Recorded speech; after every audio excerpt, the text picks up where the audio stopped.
Like,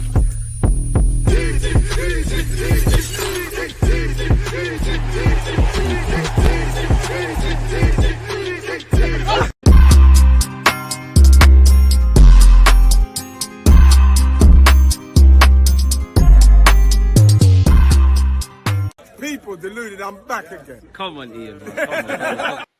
as the big man Ian Wright just said there, people, deluded, I'm back again. If you're on YouTube, please make sure you're smashing the like button. If you're on Twitch, make sure you're cross-following. I hope everyone's doing well and safe. It's the international break, but nonetheless, the show has to continue. We're going to go over, everything that's concerning Arsenal. But yeah, big up yourselves. Make sure you're smashing the like button. Big up my members and moderators and all of those things. What were you doing live at midnight? Talking Arsenal in a circle. I'm not sure what you're asking me there. Literally doing what I'm doing right now. Run up the likes if you haven't already. I hope you're doing well and safe. The weather seems to be getting better in the United Kingdom. We're still linked with transfers. Of course, people, technically, we have not seen Berta officially confirmed at Arsenal. While it's all fun and games talking about make-believe transfers, we can only deal with, we can dream 100%, but we can only deal with what's in front of us. And as I always say, until you see players holding shirts and things of that ilk, people, there's no point really and truly. A man said, boy, what, big up yourself, big up my mods, man. What are you saying there? I mean, let's crack on, lads. Let's crack on. Whose name is that in the title? Jonathan David, this guy. Listen, when Jonathan David inevitably gets that move, just make sure I get 2%. Now, if we kick off, people, this article, I don't know what it is, people, but I think everybody's interested where Arsenal are concerned going into the summer and all of those kind of things. The bookkeeper exploring Arsenal's finances, transfer funds, owner debts, and soaring revenues. The Athletic has appointed Chris Weatherspoon as its first dedicated football finance writer. He's a chartered accountant who'll be using his professional acumen as a bookkeeper to explore the money behind the game. He's starting with a series this week analyzing the financial health of some of the Premier League's biggest clubs. Let Madrid get Zubimendi. I want Elise. Why would you let Real Madrid just get Zubimendi if he's a key target of us? I want Elise as well, but he's got a sweet gig to stay the lease at Bayern Munich. Again, there's question marks over a lot of them Bayern Munich attackers. Leroy Sané, Serge Gnabry, Kingsley Coleman. One there isn't is Elise, and I'm sure they want to marry Elise with obviously pause, but Elise, Musiala, potentially get Verts and all of those kind of things. So yeah, Elise is central to their plans, man. A man said, the man, the myth, the legend, Mr. Talksport himself, deluded. What a guy. Appreciate you, my dude. And without you lot smashing the like button and getting the DG Nation and the algorithm going, we wouldn't have those opportunities. Can't call myself Mr. Talksport. Only been there on a couple of occasions, but it's quite the movie we've lived as we've started our YouTube channel. I say started, I don't even know. I want to say 7, 8, 9, maybe even 10 years now. All started off an iPhone. Couldn't have done it without people like yourself, man. But yeah, Arsenal's return to the top of English football has been a long time coming. I'm not going to lie, people. I'm going to try my best to skip through the touch. How long is this article? I just want to get to the nuts and bolts of this. Let's see, man. Financially, Arsenal have had to deal with seemingly bottomless wealth of first Chelsea and then Man City. I'm trying to skip through this. The influx of outside money, another off-field factor. We know the Emirates Stadium move provided austerity measures. Yeah, maybe we're getting into it now. Nearly 2 decades on from the doors of the Emirates officially opening, Arsenal are a club transformed. Under the guidance of Mikel Arteta, they have risen from 6 seasons spent bouncing between 5th and 8th place finishes to resuming their role as genuine title contenders. They've been pipped at the post in each of the past 2 completed campaigns by one of the greatest teams in world football. As night follows day, so improvements on the field have been shadowed off it. Arsenal boosted football's 7th highest revenue figure last season, a 4th place jump on 3 seasons ago, and their highest rank since 2017. With new sponsors inked and Champions League money flowing into the club again, their income will grow again this season. Financial snapshots, apparently our total revenue, as you can see the growth, man. I'm not going to read this all out. Long story short, there's a growth. Arsenal are now regular loss makers, so what's their PSR position? Despite their positive headline, Arsenal's latest financials saw the club book another loss, with their pre-tax deficit last season totaling 17.7 million, in brackets $23 million. The financial results of most Premier League clubs tumbled following the offset of COVID in 2020. Arsenal no exception, but their loss making actually began before then. After 16 consecutive seasons of profitability, they have now booked 6 annual pre-tax losses in succession. I think the Cronkies won't be happy about that. Across those 6 years, the club have lost 328.7 mil, almost wiping out the 385 million surplus of the previous 16. Again, the pandemic made its mark, especially on the 2021 club record 127.2 million loss. But the past 6 years have followed one particular moment. Cronky Sport and Entertainment assuming full control of the club. Arsenal delisted for public ownership and re-registered as a private company in October 2018. Since then, under Cronky's sole stewardship, Arsenal have invested heavily in their squad and in case of last season enjoyed significant revenue growth. Last year's financial loss was a 6 in a row. Is it the shift to repeated deficits cause for concern? Are the Cronkies financially literate? Probably not. Instead, after years of constraint, KSC has sanctioned efforts to bring the club into line with European football elite. Of course, utter the phase pre-tax losses in the game and you'll soon be trumped over the head with an acronym. Where financial losses stray, this is boring. We're not learning anything, people, but we have to get through it because we started, man. Utter the pre-tax losses. Where financial losses strain, soon mentions of profit and sustainability PSR must follow. Naturally, given Arsenal have been loss-making for 6 years, PSR is a concern for their owners and fans alike. But there's nothing too much to worry about, even though they cannot claim these losses as high as they might do. So if we have nothing to worry about, let's hope we address the areas in the summer. Owners can provide secure funding to increase their club's PSR loss limit up to a maximum loss of 105 million over a 3-year cycle. Instead, most of KSC's funding has been via loans, which doesn't constitute secure funding, with the exception of a 5.4 million capital contribution, which does in brackets in 2023. Consequently, Arsenal are limited to PSR losses over the last 3 seasons of 20.4 million. The 15 million lower limit available to all clubs plus that capital contribution. Even so, for PSR periods spanning from 2021 to 24, we estimate that after deductions for capital expenditure, academy, community, women's teams costs, Arsenal booked a PSR profit of around 28 million, 48 million clear of the breach. So we're not under any financial issues. Essentially, any mandate around finances or us tightening the purse strings are obviously what we're doing internally rather than external factors. Of the current season, The Athletic estimates Arsenal could lose up to 97 million and remain compliant with the Premier League PSR rules. That seems a fairly remote possibility, though. It's worth highlighting that they are subject to UEFA's financial regulations too. European football governing body puts a limit on squad expenditure, which we project based on players' wages, comprising 70% of the total wage bill, that Arsenal were at around 60% last season against the limit of 90%, and losses which are generally lower than the Premier League ones. After deductions, we again expect Arsenal to be fine, although the club are carefully managing their current and future positions. Article basically said that Kroenke has only put 5 million and the rest of the money he put in was a loan. Big up yourself, Marlon. I personally don't think the 300 million is true. Neither do I. I do think we'll spend around 200 odd million quid, but 300 plus, I don't know. There's a lot of moving parts. You've got Saliba, Saka and Gabriel Magalhaes's new deals that have to be factored into any finances. Whether we're able to commit all three of those is another thing. Of course, we're going to be bringing in some players and we need to shift players on. Now, you could caveat that and say Tierney's on 100 grand. He's gone. Partey's on 200 plus. He's gone. Jorginho's potentially gone.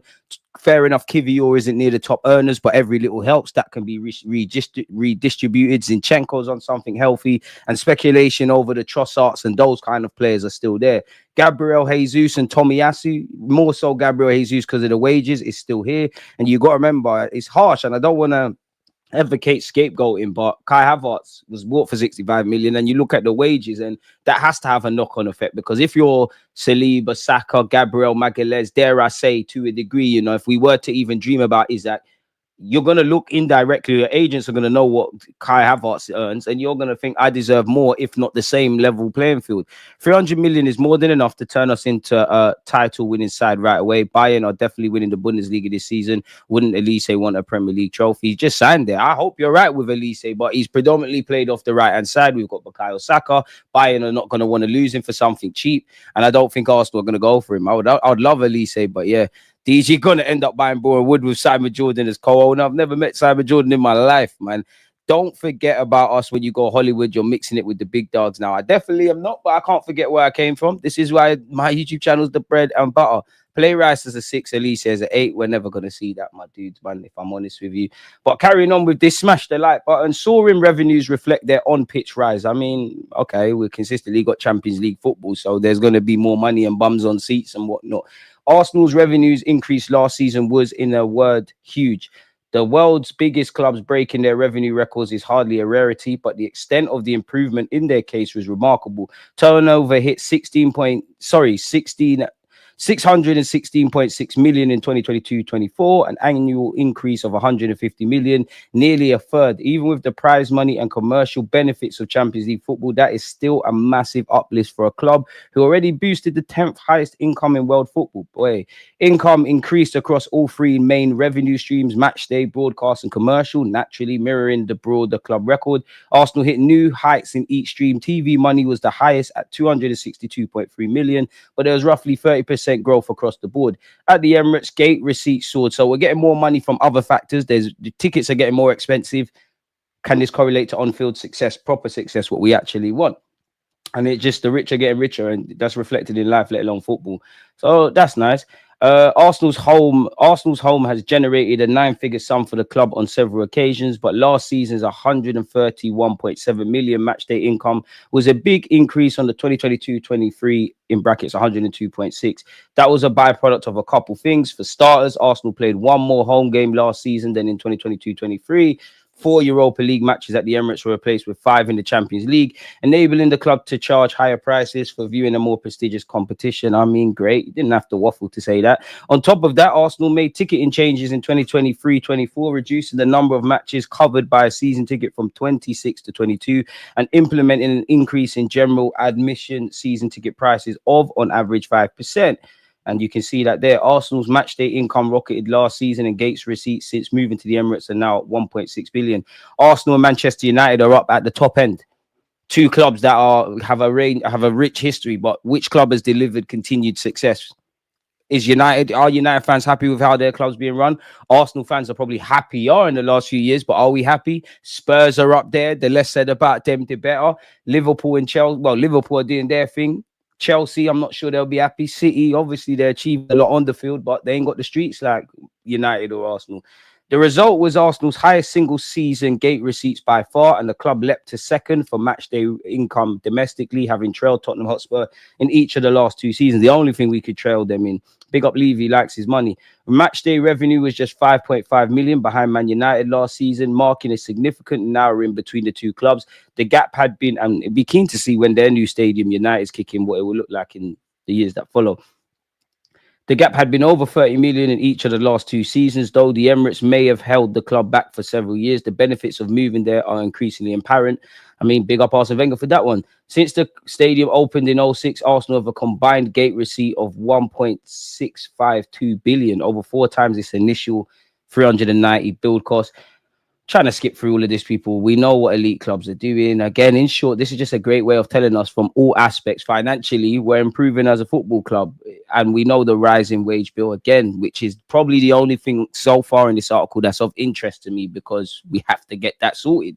Believe it or not, the general improvement in on-field performances has also lightened the mood inside the Emirates. Financially, it's the club's wage bill that tends to dictate where they'll finish in a given season. Yet Arsenal have been bucking that trend in a good way. Arsenal's wages had hovered of around 230 million mark for years. I mean, that would, it's a bit dishonest, because it would somewhat suggest that, you know, our squad is the best way. You look at, I'm never going to pocket watch, but you look at some of the wages we've got some of these players on. Is it any coincidence and other factors why it's a struggle to move them on? I don't know.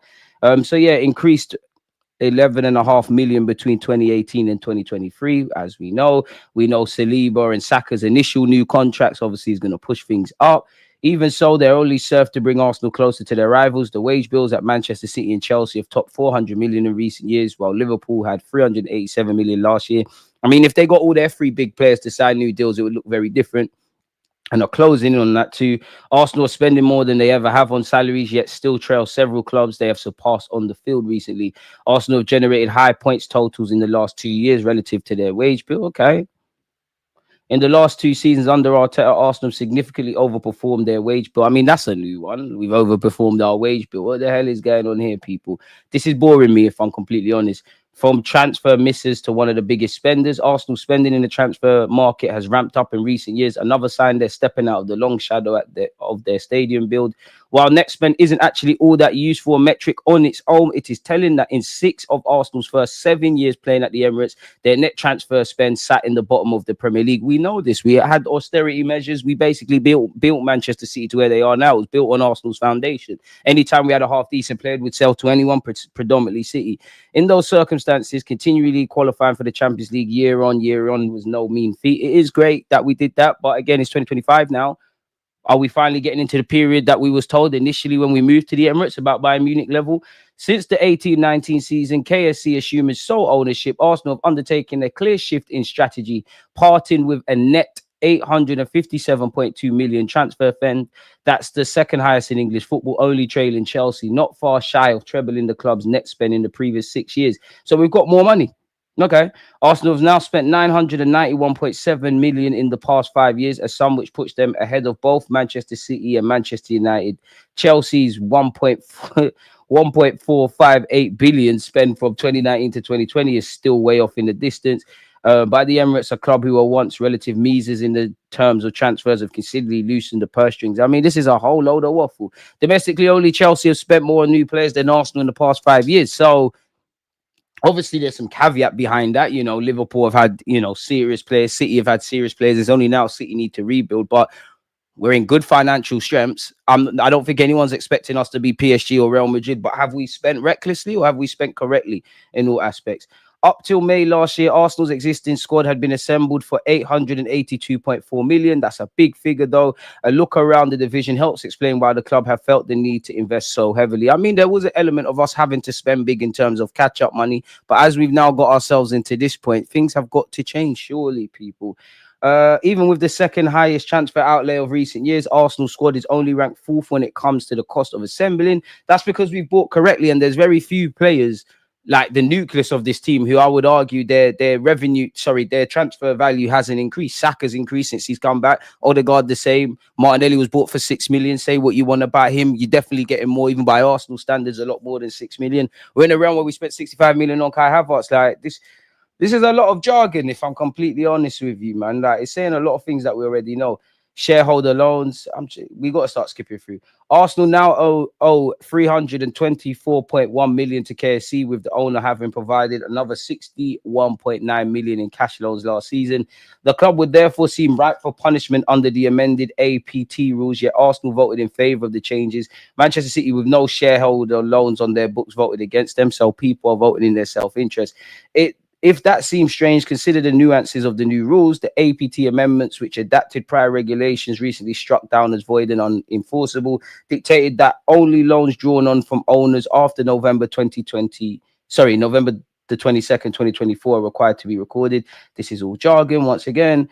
That's great stuff. So we know that the club the Cronkies have been loaning essentially themselves money. We're in better financial straits. We've got a bigger wage bill. We've got more money to flex with. Arsenal spent 325 million on interest in services of stadium loans from 2003 to 2021 before KSC took debt in-house. Okay. Before that refinancing, Kroenke was already owed 15 million, and the total amount due to the owners has risen from 201.6 million in 2021 to 324.1 million at the end of last season. That extra 122.5 million has primarily gone towards squad strengthening, so there's an argument Arsenal have gained the sporting advantage. Yet that would argue the price of KSC's restructuring those debts in 2021. The 32 million in break cost is currently far more than the club would have incurred in interest if the additional amount loans since then had been recorded. So, yeah, it's just telling us how the Cronkies run. In each of the past 4 financial years, Arsenal have incurred interest costs on other items, which include KSC loans, with those hitting 7.8 million last season as a percentage of average loan balance across last season. That's an effective interest rate of 2.7%, not market rate, granted, but not a free ride either. Despite another annual loss, Arsenal's most recent accounts reflect the club on the up, with revenue soaring and those losses coming down, all as the team becomes much more competitive on the pitch. It's clear the Arsenal of today are some way removed from the situation when KSC first assumed full control 6.5 years ago. Fair enough. They signed in 2018. Arteta became the gaffer in 2019. People will say we've never been a club that consistently wins trophies on a consistent basis, which is true. But we've been void of that in the last few years. And City were never what this, pardon me, in my 29 years, turning 30 next month, Chelsea were never the big bad bullies. City were never the big bad bullies. Newcastle weren't, they're a big club, but weren't in this realm, but they're all pushing. So, yeah, we've never been that club, but when are we going to try to be that club? Because then what's the whole point of this, really and truly? It's like we like to be courageous losers at times, if I'm completely honest. So, yeah, we're not learning anything. Whether the relative largest of the period since then continues remains to be seen. It is no secret that KSC, like other Premier League owners with sporting interests on both sides of the Atlantic, are keen to reach a point of sustainability. There's little likelihood of their 324 million loan being repaid anytime soon, but Arsenal's transfer activity this season points to slowing activity. They spent a net of 21 million in the summer, then nothing in the winter window, keeping the powder dry. Even so, it seems unlikely they won't invest in the squad again for next season. Football is increasingly an arms race, so it would make little sense for KSC and Arsenal to spend as much as they have in the past half decade, only to then turn the taps off completely. For all the club's growth, they still not won top honours at home or abroad outside of the 2019-20 FA Cup. Reining in spending would make that task rather more difficult. Then you can be sure their competitors wouldn't follow suit. Promisingly, Arsenal's day-to-day operating cash flow has ballooned recently, increasing the likelihood the first team can remain competitive, even if KSC chooses to slow down its input. The club's 176.1 million cash generated from operations in 2023-24 might well be the Premier League's high for that season, and it takes them past the most recent figures at historically strong cash generators Spurs and Man United. Bro, what's the conclusion? Return to the Champions League is obviously going to help us. Arsenal fans might ask why their club didn't invest in the much-needed striking options in the winter transfer period. It's a valid question, but they have spent sizably in recent years. Perhaps no deal made financial sense in the winter. Those supporters can expect more spending this summer. I mean, a whole bunch of nothing. Arteta's overperforming the wage bill is pretty good deal. Wenger couldn't do that at the end of his time, and it was a big talking point. When our wage spending was fifth, Wenger finished fifth. This article getting sassy. They used to work. Yeah, it is. I don't know if you've given your take on this, but would you sell Martinelli or Trossard? I feel like Martinelli's roadrunner skill set can be useful in certain games. Trossard will be sold before that for me because he's 30 odd, got a year left on his deal.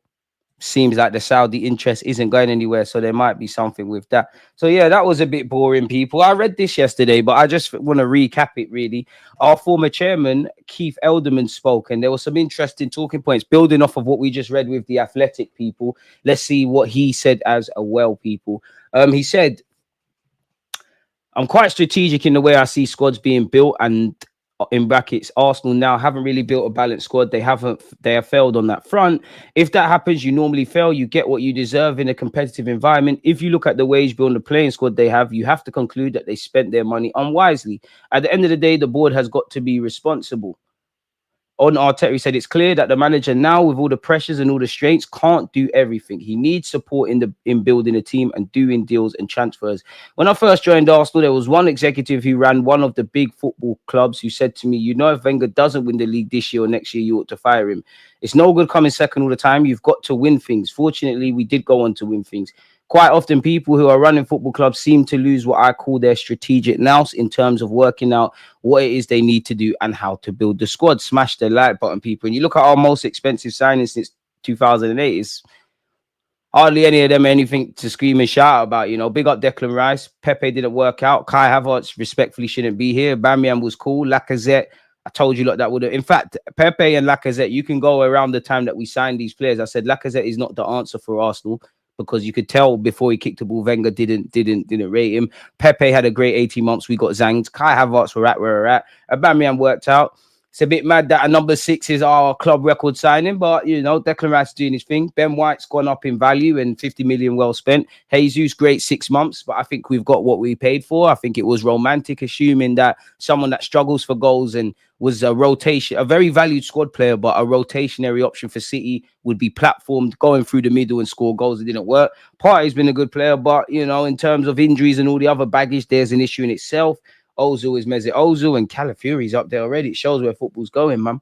It really does show where football's going. It really does, man. It's getting mad. What have we made of this, people? So, yeah, for a more in-depth read of this, go and check out last night's stream, people. Big up yourselves. Let's see what else is going on. Arsenal's transfer nightmare sees Gabriel and William Saliba exit, handing Kroenke 200 million decision. Big up Tom Canton. What has he said here, people? Arsenal are sitting on arguably the world's best centre-back pairing with William Saliba and Gabriel Magalhaes. However, both have been subject to links away from the club in recent weeks. Football.London understands that the club remain calm on both players' prospective contract situations, where both will see their deals expire in 2027. Saliba explained that he was happy with the club and wanted to continue, but did confirm that no talks had yet started. So Berta knows what he needs to go and do, people. I'm really happy here because we have some years to go. There's no rush at the moment. I want to win big things with Arsenal. I mean, if Real Madrid come calling, you got a decision to make. Arsenal would be expecting massive figures to even consider letting Ivor leave. Obviously, Magalhaes is still linked with a move to Saudi. Well, beyond what some might consider their market value, with suggestions from many, it would take over 100 million to even think about the sale. Josh Kroenke is overseen as co-chairman since Kroenke Sports Entertainment bought the club in its entirety in 2018. A rise back into title relevancy for Arsenal. Relevant, but irrelevant, man. Courageous losers, unfortunately. The idea of bringing in more than 200 million for two players might seem like an amazing financial opportunity, but the reality is both players would need to be replaced, and the pair have formed the bedrock of the Gunners' rise up the rankings, giving them the best possible chance of winning silverware. Equally, however, if it grows more likely that Arsenal could lose both at the end of their deals, any offers that come in time could equally prove as increasingly tempting. It'd be interesting because Saka's going to have to be on big money. Let's say 250 plus, if anything, or in and around that. Saliba the same.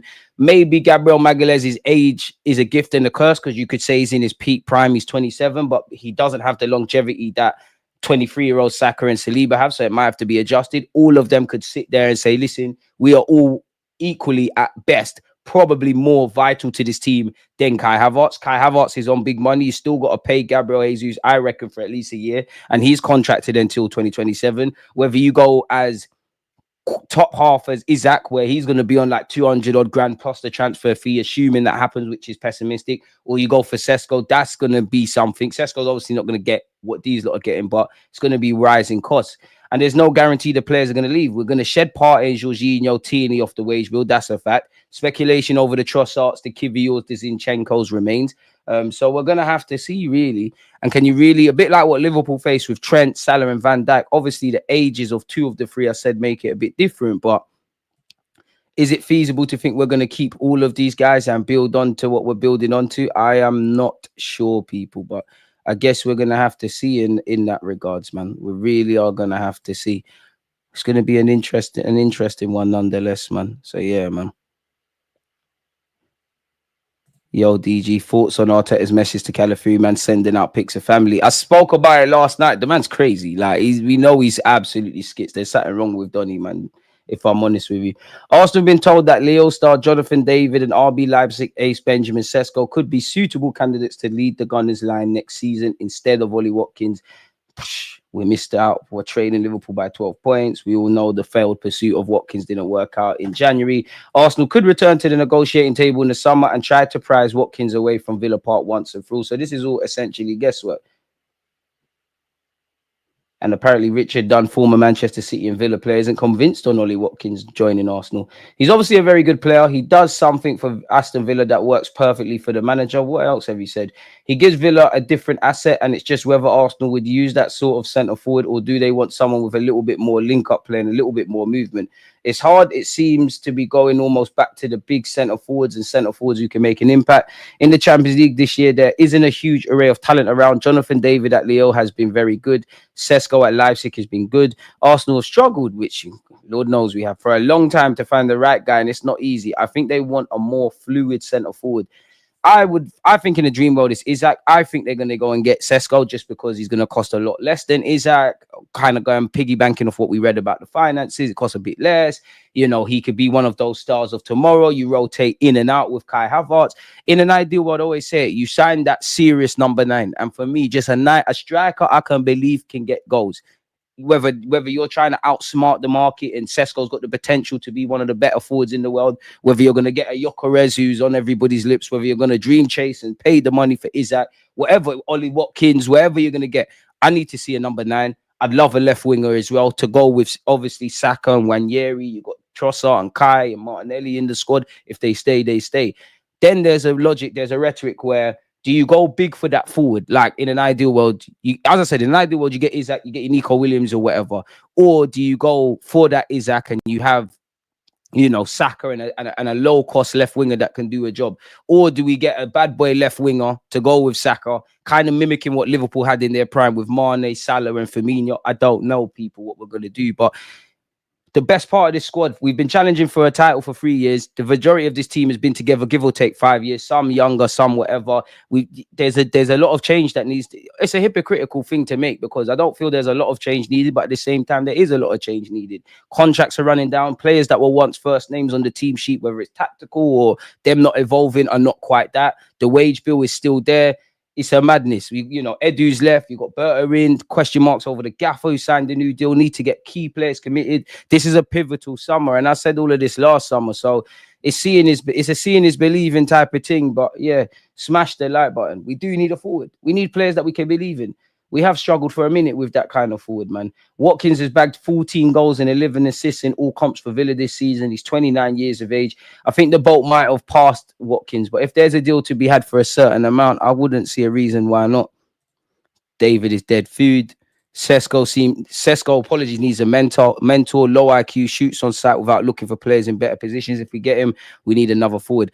I hear you, but I don't think it's realistic where we get, let's just say, I don't know, but you get Hijack, or let's just say, let's not say any names. Let's just say you get that game changer number 9 that we need at the point of entry to this football club. You get a development kind of rotationary secondary option, whether that be Sesko and Jonathan David. I don't think you get 2 forwards, get a left winger, still got Kai Havertz, still got a couple of, I just don't think that's going to happen, and still have to probably need another left back or defender, need to sort out the goalies with 1 or 2 to go with Raya, need a midfielder. You could make a case of, for me, if everything was ideal, I'm with you. I'd like 2 strikers, 2 centre mids, a versatile winger predominantly off the left-hand side, the defender, and sorting out goalies. So that's about 7 signings or so. I just don't think it's feasible. I don't think it's going to happen.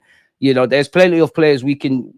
Actually, if you force it and you throw the Sakas, the Gabriel Magalhães, the Salibas into it, you can say there's speculation for various degrees over several players, but yeah, man, I just don't see it. If we was to sit here and say players that could leave, Zinchenko will have a year left on his deal in the summer. The same with Trossard.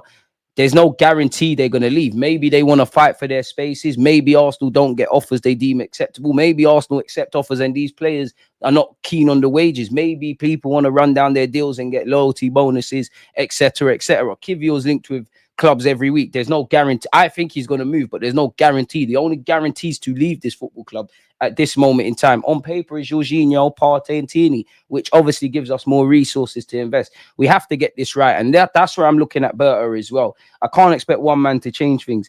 Zubimendi is someone that's linked with Arsenal. I mean, Berta and Zubimendi, typically, you would believe they're part of Arsenal in some capacity. Smash the like button, but at this moment in time, maybe I'm wrong, but I haven't seen nobody walk in at London Coley. Signed to David is one of them. Man said Benjamin Sesko's, bro. Your boy in it. Is Havertz honestly that bad for his price? If we compare him to other 60 million signings in the Prem, he's outperforming many of them. No coincidence that it don't look like we can score without him. Yes and no. I do think Arsenal fans, we get into this trap here of, but look at Chelsea and Spurs and Man United. Look what they're doing. We should be thankful we came back from 8th, which is true. You have to be thankful, but we're not trying to be like them. We're trying to do what Liverpool have done this year. We're trying to do what Liverpool have done historically with Pep Guardiola, in that they might have lost the war because City have won more, but they won 1-2 battles. Regardless, they still won stuff. I think Liverpool and Arsenal could closely mimic each other. I don't think any Liverpool fan is entirely happy with their transfer business, definitely in the last 2 windows, but they've still got over the line. And I hear you on that, but yeah, people have made mistakes. Kai Havertz has probably been a better signing than Nicolas Pepe and a lot of our big money signings. But where does that get us? Like, what we can't do is, lie to ourselves. Kai has definitely done a lot better than people would have given him credit for. You saw in them very athletic articles, the minute he signed for Arsenal, he was already top of the rankings for, when you do them like flop of the season and whatnot. Kai has turned out to be better than need be. He saved Mikel Arteta's face somewhere. But let's face it, man. Let's cut the crap if we're honest with you. There's more questions than answers. Some of you want 2 strikers. I'm being humble and saying 1. Kai can still mix and blend in the squad. But if we name Arsenal's strongest 11, all of you lot name your strongest 11, and you look in centre mid and you look up front, 2 areas we need to invest in. If a striker comes in, Havertz is on the bench. You could caveat that and say, if we want to get into a realm we've never been, of course, we're going to have to pay people handsomely. But then you could also caveat that and say 200 odd grand a week plus on the wage bill, it's not going to happen. Obviously, Kai Havertz's wages have a knock-on effect for Saliba, Saka, Gabriel Magalhaes, and any other big player, which brings you back to centre mid. Is he going to play in centre mid if you sign a midfielder? So no, he's not in your strongest 11. Of course, he could be part of the squad. He's made himself vital to this team. He's one of our more consistent, reliable attackers, which is a problem in itself. It's a big issue. Like, it's a big issue. Like, I think you can't sit here. And I'm not saying you. I'm more speaking broadly. Kai Havertz is not the striker for us. It's worked out to a point. He's pulled his weight a lot more than some of his teammates, but that was a short-term fix that became a long-term solution. Gabriel Jesus got injured. He got up front. He made it work. In centre mid, it was woeful. Centre mid was the initial experiment, man. He's done his thing. He's one of our more trustworthy players, but there's knock-on effects there because you can't have a 200-odd million man on the bench unhappy, really. And a lot of you were saying don't sign a striker because we got Kai Havertz. I'm not against Kai being part of the squad. As I said, if you sign my striker and my left winger, we're at with Kai Havertz, Trossard, and potentially Martinelli. One of the 3 could potentially leave. I'm sure there's some Arsenal fans that will let all 3 go. But at the end of the day, you lot are squad players. You lot can chip in. We're trying to make Kai Havertz do it for the majority of the season. He struggled for the first half of last year. He had a very good end to the second half of last season, which I applaud you for that. Nice to see you got a bit of confidence. But yeah, man. It's at the end of the day, like, we've not spent well there. Like, we've not spent well. And I don't want to be a hypocrite because I can't tell you who, but honestly, in your heart, can you say that 65 million couldn't have gone elsewhere towards maybe a striker? I'm being a bit of a devil's advocate here and being a bit harsh, but the summer we signed Kai Havertz for 65 million, the very man that we're linked with and probably the top striker that a lot of you would want, did he not move to Newcastle for 80? So, yeah, and I personally think you're going to see a lot of Kai Havertz in midfield. Speaking of midfield, Real Madrid are interested in signing Arsenal target Martin Zubimendi this summer, according to a report. The midfielder who came close to joining Liverpool last summer before turning his back on the deal last minute has for a few months appeared set to join the Gunners at the end of the campaign. It would help solve the Gunners' defensive midfield issues, having starred at Real Sociedad for a number of seasons and seemingly keen to take the next step in his career after not being ready last summer. That hasn't stopped other sides looking to move for his services. However, with it reported that Real Madrid are the latest side to make their intentions to sign him known in a bid to keep him in Spain. He would cost a pretty penny, with Mail Sport revealing in January that Arsenal were pretty much sure with a 51 million agreement, and it's reported that Madrid could also table that sum to make the deal happen. According to Dario AS, Carlo Ancelotti and Cole are keen to add more Spanish players to their squad, with just 5 homegrown nation players currently on their books, people. Heisen, ironically, if Saliba left, he'd be someone a lot of Arsenal players people want. He's doing his thing at Bournemouth. He's linked with them. Zubimendi obviously would help them with that quota in that regards. Hey, Zubimendi, meanwhile, chose to stay in Spain last summer despite varying degrees of interest from Arsenal and Liverpool. Although it is understood the Gunners did not make a formal offer for the player during the window, there had been interest in Zubimendi from Man City following the season-ending injury suffered by Rodri. He's got 15 caps by Spain and has a 51 million release clause. And he is viewed as one of the leading midfield talents in European football, and the swoop would represent a major coup for Arsenal and Arteta, given the player's burgeoning reputation and interest from top clubs. I mean, all this talk around Zubimendi, at this point, you might as well just sign the man. There's just so much wassing. Real Madrid, please take Zubimendi. I think he's a useful member of the squad regardless. Yeah, no, he's defo done his thing. Like, that's one thing people can't get onto Kai. Like, he's done a lot better, but it's a squad player at best. And I do think indirectly Mikel Arteta shot himself in the foot with the Kai Havertz, because you are going to have to play that game, because you can't have someone on 200 odd grand a week on the bench long term. The club might give you the decision to move him on. Whether you're able to move him on, probably not this season, is another thing. He's good for the squad, but did you really need to spend 65 million? And that's the thing. Kai, we're at where we're at. We shouldn't have bought him, but we're at where we're at. You sign that strike, you sign that left wing, you sign the centre mid. He can contribute in the squad. You can rotate in and out. Again, if you show the Kai Havertz of the second half of last season, you don't necessarily deserve to lose your spot, but we're at where we're at. Zubimendi ain't coming to the Prem. The guy's a joke, man. Ain't got the minerals. I'll believe it when I see it, because that's how I feel about signings on the best of days. And we've seen him linked with City, Liverpool, Arsenal, Bayern Munich. The list goes on. 1 minute he's leaving, and then he's staying. Man is comparing Salah and David. That's where I draw the line. You win, fam. I never done that. I'm seeing Arsenal fans on Twitter twerking for Garcia, another 25 million in the bin. I'd rather promote Hein or get Neto on a lower transfer fee. Arteta cannot sign another goalie after pursuing Raya for years. I disagree. We need a second choice. We need a third choice. I don't think Carl Hein is good enough. He does help with homegrown. I'd love to be proven wrong. I'm not against Neto staying and being a third choice, but I'm not against Garcia. Where I'm at is that if we're really struggling financially or having to play, no, struggling is not the right word. If we're having to play that cute and clever game, that's where I'm agreeing with you in that. Is it wise to spend 25 million? Now, if this is your keeper, why not? And with Arteta's track record, goalies seem to have a short shelf life. But Raya's done well, clearly an upgrade on Ramsdale. We've got away from that.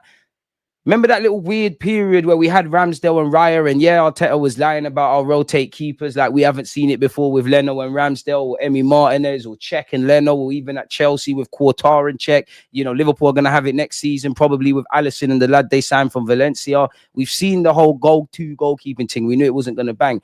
You never know, but this is someone who's really in the last couple of seasons, maybe even the last 18 months, Garcia, really being a regular for Espanyol, being linked with being a future Spanish international, won Olympics with Spain, realizing his dream of playing week in, week out. And he's young. Are you going to want to be the second choice keeper for Raya? And if you are, fair enough. But then I also say, how long is that going to be before you need to decide what you're doing with Raya and Garcia, who are both Spanish, both probably want to make inroads. Raya is obviously a lot older than Garcia, but he's very young as a goalie. It don't really make sense to me. And you know what? If Garcia is great, he's great. But he's linked with us, City, Real Madrid. Real Madrid, fair enough, Courtois is old, but he's still there. City, Edison might cut. There might be a role there for you. Don't really make sense. David has 8 more goals than Messi in the same league. Shameless. I can take David and another striker. David is good. I wouldn't listen. There's a low risk one for David. DG, I got a striker for you, my friend. 50 mil. I don't want nothing. Liverpool are selling us. I don't want nothing. Don't try and sell us Darwin Núñez, but we could do with him by default up front. You would have seen yesterday that Jorginho was, smash the like button and subscribe if you're new here. You would have seen Jorginho was in Brazil, and there was all the talk about he's signing for Flamengo. He's revealed he's curious about the idea of playing club football back home in Brazil. The man himself, who was born and raised in Brazil, moved to Italy at 16, and you know, obviously he's an Italian Euros winner and all that stuff. I don't believe that I missed out, but I'm curious today to know what it's like to play in Brazil, to experience it. You just want to go carnival. I saw you at Notting Hill. But for my growth, playing professionally was not a problem. It helped me was when I was a child. For my growth in Brazil, it's different. I played barefoot on the street, on the beach. I think that it helped me a lot in terms of growing up in contact with a football. I'm not gonna lie, I love Martinelli, but I don't get the vibe that you was playing barefoot in Brazil, man. Yeah. If everything goes well, he will play in the World Cup for Flamengo. The league ends in May. The players change clubs, and there's an agreement between the clubs to release the athletes as soon as the season ends. So, I mean, Jorginho's gone. There are some rumors. For whatever reason, Mikel Arteta wants to convince him to stay. Maybe he doesn't want to lose Partey and Jorginho. Obviously, if it was just on the playing front, big up Jorginho, because you could still argue Declan Rice and Jorginho's our best pivot, but I'd rather keep Partey. Jorginho's probably a lot less costly in that regards. But on paper, they're both cutting in it. So we'll have to see. We've gone over the I'm curious thing. So yeah, big up Jorginho. You've done what you've done in the game. You've earned that right to do what you want. I covered this yesterday, people, and some of you might get angry, but where Gyökeres is concerned, allegedly Nottingham Forest have launched a stunning Gyökeres move. Nottingham Forest have initiated contact with Swedish striker Victor Gyökeres, with sources confirming to the Premier League club has reached out to his reps. Arsenal, Chelsea, Manchester United, and more are taking an interest in the 26-year-old. The proposed deal was the most ambitious in Forest's recent history. Their owner and Nuno Espirito Santo see the sporting forward as the ideal long-term successor to Chris Wood, who turned 34, turns 34 in December. He's got 18 goals in 29 games, Chris Wood. But then you look at Gyökeres, he's got a madness. I mean, Forest won't consistently get Champions League football, but it's an ambitious attempt and it's an ambitious project, and they are getting some good players there, really, in the finances of the Premier League. For some reason, I think he goes PSG or Bayern. I don't know. I don't know why I believe that. I really don't. I don't think Arsenal are convinced on him for whatever reason. The 26-year-old forward has attracted attention across Europe for his clinical finishing and versatility in attack. Gyökeres' impressive performances have made him one of the most sought-after strikers in the current transfer market by scoring 28 goals in 25 games in Liga Portugal this season. Arsenal, Chelsea, Man United have all registered an interest in the prolific striker, while the two London outfits have turned their attention towards other targets. United will struggle to get a deal over the line if they fail to qualify for Champions League football. Sources indicate that he's expected to be available for a transfer fee of 58 million euros. So what's that, about 49 odd million quid? Forest are trying to sign Gyökeres, and then man are hyping up Jonathan David. I mean, is Edu finally getting to work things? Good thing some of these guys in the chat aren't scouts, because my word, you man, ball knowledge is horrendous. 25 GBM on the goalkeeper is insane. DG, historically, we are a penny pinching type of club. Why are we spending so much on the goalkeeper? Haven't signed the number one recently. Garcia has been the best keeper in La Liga this season. He was amazing against Mallorca and Alvarez. People would want Jonathan David if he cost 60 million. I know for a fact, DG don't want David. He's not the guy. I'm not on the David thing, if I'm honest with you. I'm more convinced than I've ever been, but I'm not on the Jonathan David thing. I mean, it's a free trans. I mean, if I'm on it, it's because I don't think you're amazing, but I don't think you're terrible. I want to say low cost, no clue how much your wages are, but you're a free transfer. You could be that secondary striker option, but I don't think we're a club that's going to get two strikers, a winger, a centre mid or two or whatever. I think you're going to get one striker, one winger, one central midfielder, maybe a long-termy kind of project like a Nepan. So you could put an asterisk near the midfield, one centre defender and one goalie, man. I think for me in the goalkeeping department, if you want Garcia, go out and get him. Go back for that Dan Bentley guy of Wolves because he counts as homegrown, sorted. If Zubimendi your guy, I have concerns about our general midfield nucleus and the physicality of it. If Partey leaves and you only bring Zubimendi in, but Arteta and Arsenal, you know more about football than me. I'll criticize or praise fairly. Go do your thing, innit? So I'm not Jonathan David for me, and I know I hate using this term, but for me it's a market opportunity. You see, DJ, as we get closer and closer to David's contract expiring and more people look at the film, you're gonna see that more people are gonna want him signed. We'll have to see, man. Why are people turning their noses up at Zubimendi? They're probably judging him on the game against United this season. I'm not gonna lie, he did get ran ragged against United, but the whole team did, man. But I was doing a watch along for that. He was getting breezed out by Casemiro, and Casemiro's looked like a pension on the best of days for Manchester United. He looked like the Casemiro of old against Zubimendi and Kosa. I don't know, man. It's weird because I think Zubimendi's a good player, good technique, everything you want in the centre mid. He fits the system. I just don't see what you do beyond that.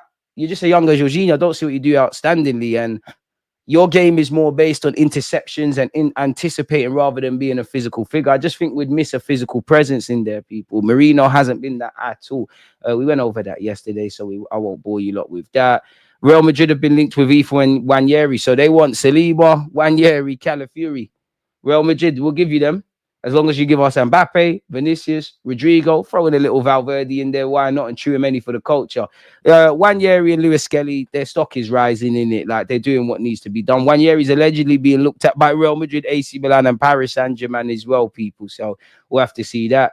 Hijack has spoken about impending interest. Of course, he's going to be coy on his future. He's been a long-term target for the Gunners, and transfer speculation over a move to the Emirates Stadium is increasing ahead of the summer window.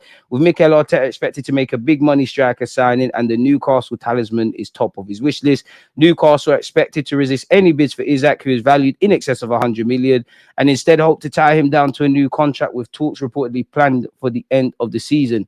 When asked about Arsenal's interest, Hijack underlined his happiness at Newcastle and reiterated his desire to qualify for the Champions League, a competition for the Gunners are all but guaranteed to qualify for, while Newcastle remain in the fight to confirm their spot.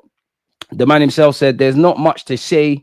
I've commented on my situation and my security in Newcastle several times. It's been written how much I love the city and the club, how well I feel there. I'm not thinking about the future. I just want to perform for Newcastle. Now we won the cup, but we want to finish strong and qualify for the Champions League. That's where my focus ends." And he's going down as a cult hero, is he not, people? He played his part, scored in the final. 70-year trophy drought, he's over. There's many Newcastle fans that could probably die as happy men. Simon Collins said, "A new number 9 is a priority though, and Arsenal's admiration for Hijack is well documented. The club are long-term admirers of the Sweden international and have tracked him since his time at Sociedad. Newcastle are adamant Hijack is not for sale, and Chief Executive Darren Eagles confirmed earlier this month they want to extend his contract." So make of that what you will. You would have seen this week El Nassr are preparing to offer Gabriel Magalhaes a salary in the region of 20 million, around 3 times his current deal at Arsenal. He's solely focused on Arsenal's end to the season, but is understood to be open to heading to Saudi Arabia at some point in his career. And apparently Arsenal are unlikely to consider offers under 100 million. Would you sell him for that, people? Let me know your thoughts. Fabrizio Romano said what we all know, in that we're trying to tie Saliba down to a new deal. I think we all know that. We're still not up there for big chances in the Premier League, which is a shock, people. Arsenal are keeping a close eye on Leroy Sané's contract situation at Bayern Munich, as he could be available in a free transfer in the summer. Saka is on course to return either against Fulham or Real Madrid, according to reports. Allegedly, people, David Raya's got the highest save percentage in the Premier League and is fourth highest in the Champions League. What else have we got? Start closing these tabs. Big up Jack Wilshere and Lewis Skelly. Big up Wanyeri's rise to the top so far this season. Close some of these people this jarring, man. Smash the like button and subscribe if you're new here. Close that. Close that. Close bare of these, to be fair, man. Tabpily, see, we're doing well, man. We're doing well. We're doing well. We're doing well. Feels like so long ago we went over that. What's this? Arsenal, Liverpool, and Chelsea are all understood to be preparing transfer moves for João Hato. Can play centre half, can play left back. The last lad we bought from Ajax in Timber worked out very well. 19 years of age as captain. Ajax has got 100 appearances for their club. It makes sense to get him done. Liverpool could be their long-term left-sided centre-back. Chelsea need defenders, and they got more money than sense and seem to be playing real-life Football Manager. Real Madrid clearly are looking for that centre-back. They didn't get Lenny Yoro. They've been linked with the Bournemouth lad. They've been linked with João Hato. They won't leave Saliba alone. Still linked with Konate and yada, yada, yada. The Premier League giants are alongside Real Madrid in looking at Hato, with sources telling Court Offside that all four clubs have scouted the Netherlands international recent matches. If you asked me last summer, I would have said with the signing of Calafiori, I think that ended our interest in Hato. But then you could make a case of this time next year, or I would say better yet, going into the 2026-27 season, Kvyat, Zinchenko, Tomiyasu, Tierney probably not going to be here. You hope Saliba and Gabriel are tied down to new deals. Lewis Skelly will be here. Ben White will be here. Tim will be here. You can there's definitely money, and this is a market opportunity bringing people. Do you remember when we was linked with him last summer? The Romanos and all them guys of this world were saying internal sources believed that this season, like running into this year, was going to be his last year at Ajax. So we'll have to see. It now seems that Arsenal, Liverpool, Chelsea, and Real Madrid are stepping up their interest and are gearing up to try to strike a deal for the 19-year-old this summer. It'd be interesting to see how this saga develops, with Hato having a big decision to make with so many big names. And he did go watch Liverpool in the Champions League. And he has also said Timber's a mentor for him. So we'll have to see how that works. Wanyeri is the joint most valuable under-21 Premier League player, valued at 55 million euros. Kobe Maino's second. Euros up there as well. Fair enough. Fair enough. We're moving through it. Smash the like button if you haven't already. Subscribe if you haven't. Keep your thoughts coming, people. I'm not one to endorse or condemn the ITKs, but Hand of Arsenal was saying Arsenal and Girona are among a group of clubs waiting for Napan's decision regarding his footballing future. A decision is set to be delivered soon. Initial interest was first reported by David Ornstein, and David Ornstein keeps speaking about it. Apparently, a club source told me we see future captain potential in Miles. He has the mentality of a seasoned veteran for such a young boy, and we're all proud of him, people. This guy did speak about Hijack. And to be fair with you, Magalhaes, Saliba, Saka, Lewis Skelly, Wanyeri, all new deals that need to be done, man. These ITKs really, like, they're very sassy, innit? Just by looking at a couple of them tweets. But he did speak about Hijack. He said he is the number one target for Arsenal and Arteta. Arsenal have been in constant contact with Hijack's camp since early last year. Personal terms are not seen to be an issue at all for us. Arsenal are willing to smash their transfer record if need be. Interestingly, Berta has already presented ideas to make the record fee viable. Here is where it gets tricky. If they qualify for the Champions League, it's going to be a long day. If they don't, here are the details which could factor into a potential exit. Newcastle and Hijack decided to shelve talks of an extension last winter due to hitting an impasse on negotiations. They have agreed to reopen talks this summer. Key point, as I understand it, not quite qualifying for the Champions League would make it very difficult for Newcastle to match the demands of Hijack's camp. They're going to qualify for Champions League, which would mark a great season. Why, although they have made headway with PSR, they are not totally out of the woods yet. I am unclear on the exact percentages. The fees touted publicly is incorrect and something I categorically cannot disclose. The constant articles from both sides are becoming draining, and it is all just public posturing. Do you expect Newcastle-based journalists to say he is for sale? Liverpool have recently got in touch, and Barcelona don't know their budget for the summer yet. My advice, until we know their status of UCL, shelve it. More importantly, Arsenal have made serious headway with Sesko, the one I think we're going to get in January. And Arsenal believe if they approach Leipzig this summer, Sesko will prioritize us over any other club. What if he has a change of heart, Sesko, in that regards? And based on this, Newcastle get Champions League. I don't want to hear about we tried, there was no player. You need to be getting the striker in regardless. So it all depends, man. You just put the Sesko in the bag, man. Things change so fast in football. I thought it'd be healthy to just lay the facts out on the table as of today to stop the constant engagement farming. Sorry if this is not a bomb you expected. Take information as it's presented and choose the channels of information carefully. God bless you. So that's that where Hijack is concerned, people. Moving away from that, what else have we got? We've already gone over that. What else have we got? Arsenal are interested in signing Italian striker Moise Kean. He's got 20 goals for Fiorentina this season. Would you not have him? I'm not convinced, people. I'm really not convinced. Chelsea are interested in re-signing Anya. Brother. Noni Madueke to AC Milan. Liverpool are willing to spend over 100 million euros to sign Julian Alvarez, but Atletico Madrid have no interest in selling him. Surely that's something we should be sniffing around. Contract expiring 11. You not having anyone here, people? I mean, Jonathan David. I mean, obviously, in terms of ability, Saka, Trent, Van Dijk by default. Wouldn't mind Partey staying for another year. Kevin De Bruyne, I think, I'm not sure, man. The quality is never in doubt, but it seems like there's issues around your fitness. I'm not convinced on Tar. Wouldn't mind Mitchell for the squad. Not really convinced on signing Sane, but if we have a summer like last year where we're scratching around trying to find players, I'd rather us, and it's kind of like the Raheem Sterling thing, wouldn't be against it. Angel Gomez, good player, but not for us. De Gea, big you up, but yeah, myth, man. That's all a myth. Jonathan David's the market opportunity of that 11. Yeah, we went over Moise Kean. What else have we got? Arsenal could push the ball out for Sesko. What has Charles Watt said? The Hijack talk is not going away. Every time he does something good, the speculation over a move to Arsenal will resurface, as it has since Sunday's fabulous win for Newcastle at Wembley in the League Cup final. We know Arsenal would like to sign Hijack. We know Mikel Arteta admires him greatly. Should an opportunity to get him this summer, then I'm sure the club would push the ball out to try and get the deal done. I just don't see it happening. There's suggestions that if Newcastle miss out on the Champions League spot, then the door might open a little bit in terms of possibility of them cashing in on Hijack. But even then, I would consider it extremely unlikely. They don't need to sell him. He's got a long-term contract. And even if he states he doesn't want to discuss an extension, there is no need for him to be let go this summer. It would take a monumental offer to tempt him into doing business for their prize asset. And I just can't see Arsenal getting to the figure that would make Newcastle consider it. I've said it before, and I still think Benjamin Sesko is the far more likely option when it comes to a new striker coming in this summer. The club have done a lot of groundwork when it comes to the Slovenian international, and RB Leipzig would be open to doing business at the end of the season, unlike Newcastle, people. So there you have it with that. Don't need to read that for you lot. In relation to Gabriel Magalhaes, the interest from Saudi in Gabriel is nothing new. It dates back a couple of years. In the summer of 2023, there were fears at Arsenal that Gabriel's head had been turned by money that was on offer, which is why he was left out of the team in those early games of the season.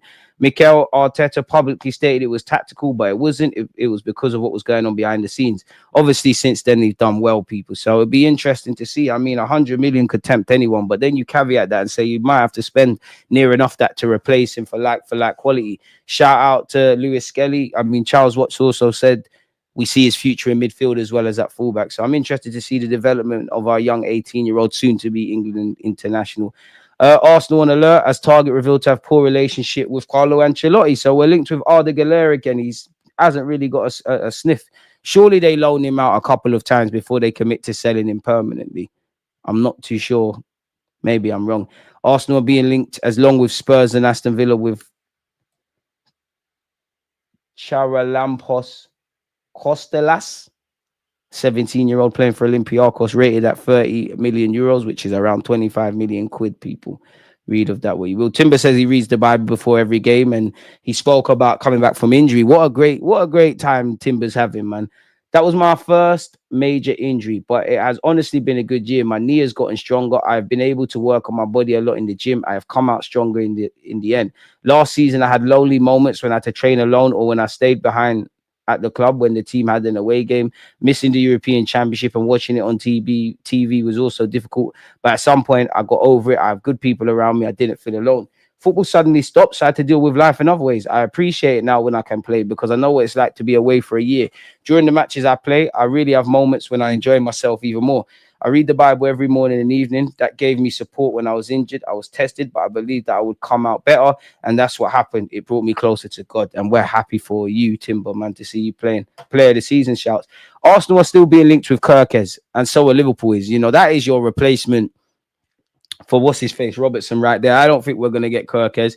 It'd be interesting to see what happens at Bournemouth during the summer, man, because you can think about it. You know, I don't know where, but Areola could leave. You know, he's someone that's going to be one in high regard. Semenyo's linked with clubs. Kluivert's linked with clubs.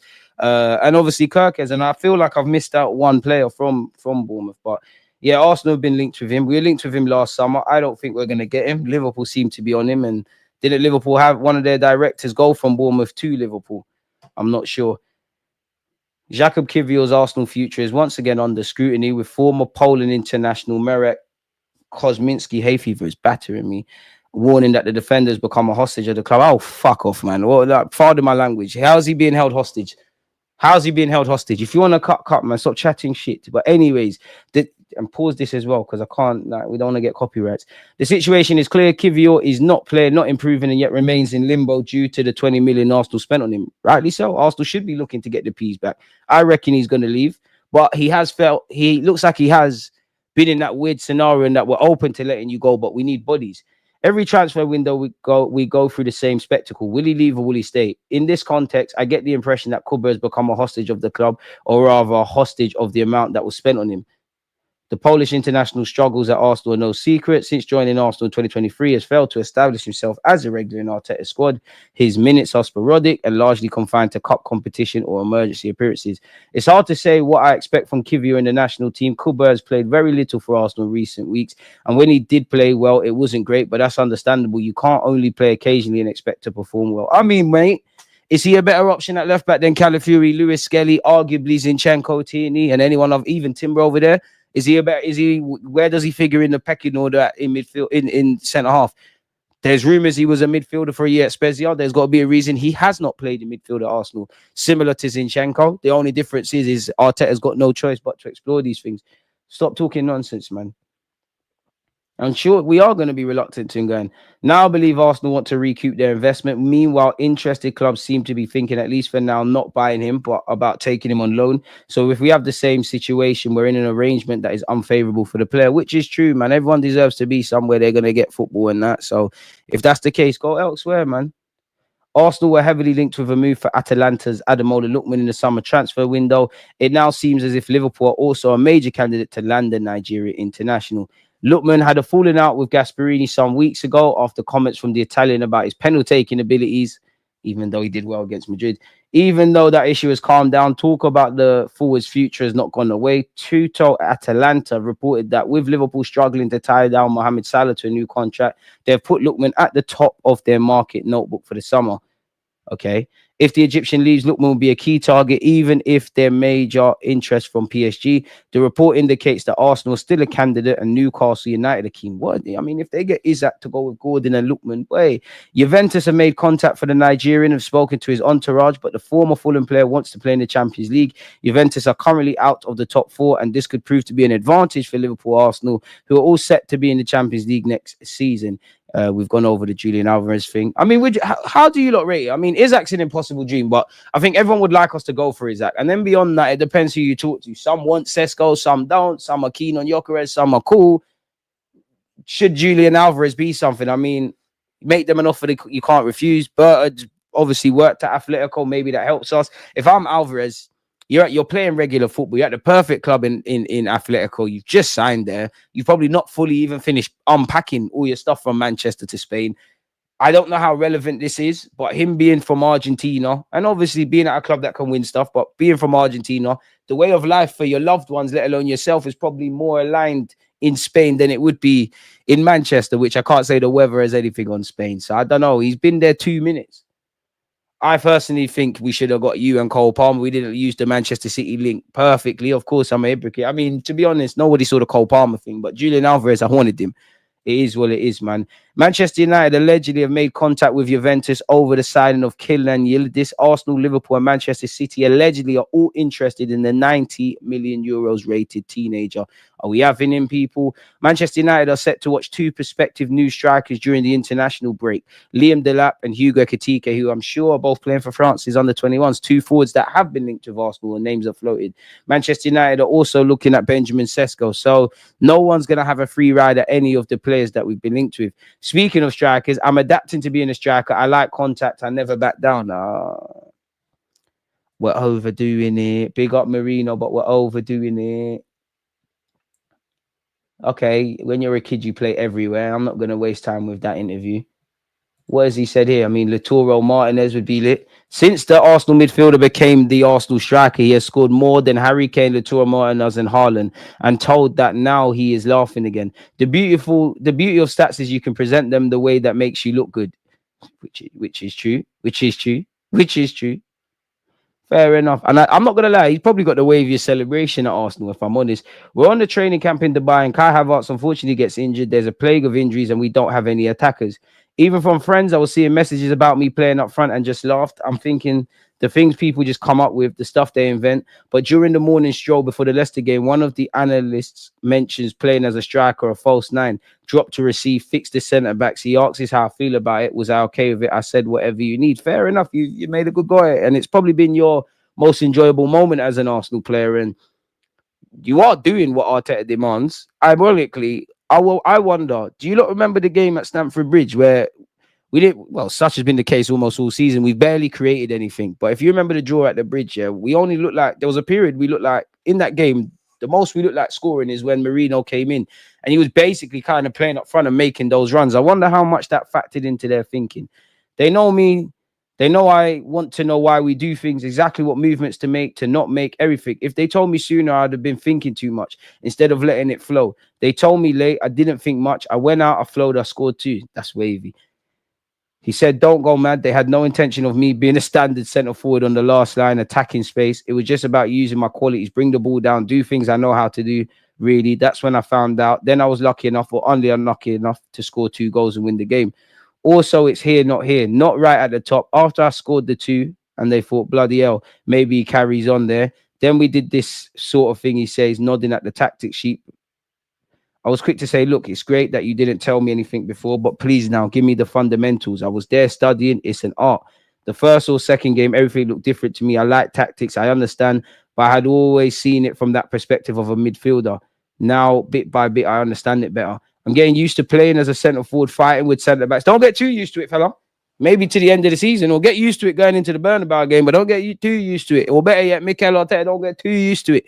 Berta, Berta, I don't even know you, but I know you're not used to that. Come on, you've seen serious men at Atletico Madrid. This is a joke thing. Like, come on.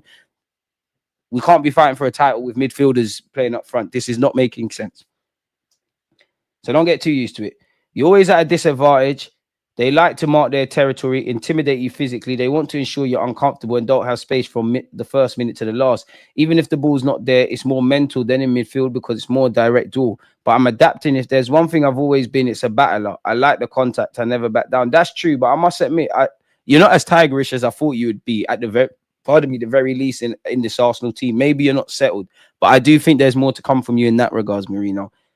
And I've put the X here a bit further back because that's my role, not just as a 9, but as a player. I can't be understood without my teammates, the people around me. My job has always been to facilitate others. As an 8, as a 9, see where people are, where the free man is, understand if I have to participate or move to help a teammate without touching the ball. That's the role. Depending on the opponent, if they defend higher, stepping out and leaving space behind, then I'm receiving in more midfield areas. If they drop closer, I'm more in the area fixing the centre backs. Fair enough. Big up yourself. He did speak about the Madrid game and whatnot, but yeah, is what it is. Footage has emerged of the wags and parents of Arsenal players reacting to Real Madrid's dramatic penalty shootout. Who though? Well, nobody don't know who these people are. Either way, we got to play Madrid, innit? Admittedly, the two teams have only faced each other twice in Europe when they clashed in the last 16 of the Champions League in 05-06.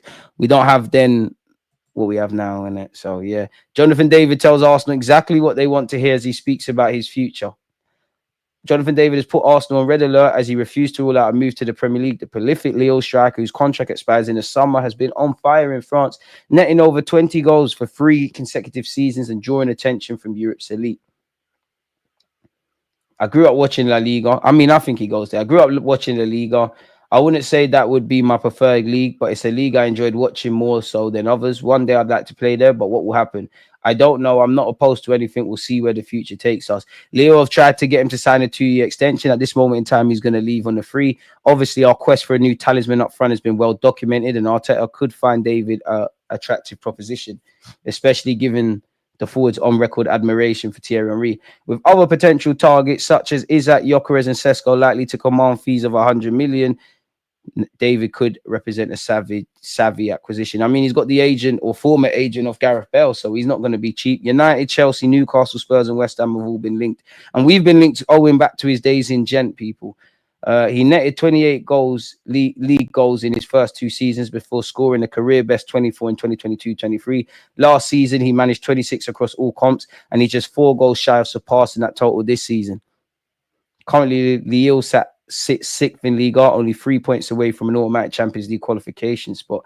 We'll have to see what happens in that regards, people. What else have we got? Arsenal, I am moved for Liverpool's Diaz. I mean, he's been linked with moves away. I wonder how Liverpool are going to shape up, because there's rumours around Diaz, there's rumours around Núñez, there's rumours around Jota. Clearly, you know, there's still rumours around Konate. Liverpool's rumours or transfer links in terms of their players they got is obviously centred around Trent, Van Dijk, and obviously, what's the other one? Trent, Van Dijk, Mohamed Salah. They have really and truly, like, Onslaught's overachieved, and they've done him dirty in the last 2 transfer windows. So I'm sure that, you know, he wants to bring in his own players. There's a lot. I mean, I'd only believe the Luis Diaz shouts if when he was at Porto. I don't believe Arsenal are in for him, but nonetheless, allegedly Arsenal a move for Diaz, and Liverpool are not against this sale. The Colombian has been a star man at Anfield since joining from Porto, establishing himself as a regular under both Jurgen Klopp and Arne Slot. His current contract is set to expire in 2027, people. So for the 28-year-old, they need to be sorting out what they're sorting out, people. The 28-year-old has been described as unbelievable, has really impressed the Gunner scouts, and they're interested in sealing the deal if the opportunity arrives, although he is not their top target heading into the summer transfer window.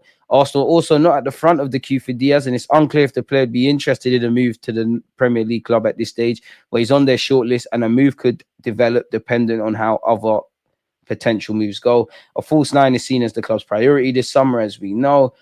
Who is writing this?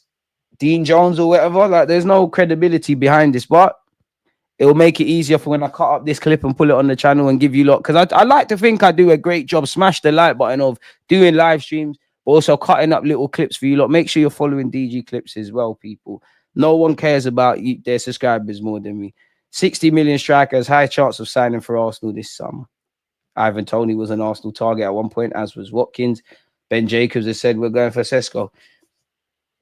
Okay, I don't know how credible Ben Jacobs is, but yes, Arsenal like Isaac. Yes, he's the dream target. He's the number 1 target, but all of us have number 1 things we like in the world, but they're fictional pie in the sky dreams that are very unlikely to happen. Is Isaac genuinely available? Berto will get a quick read on that. If he is, he becomes Arsenal's top choice. If he isn't available, I'd be relatively confident in Arsenal saying that Arsenal will make a significant play on Sesko. I think it's a very likely deal to happen. Again, good value. The release clause is 70 million euros, in brackets 60 million, relatively low wage, and he's sold on the project. Sesko to Arsenal has a very high percentage chance, but they won't pull the trigger until they know the Isaac question.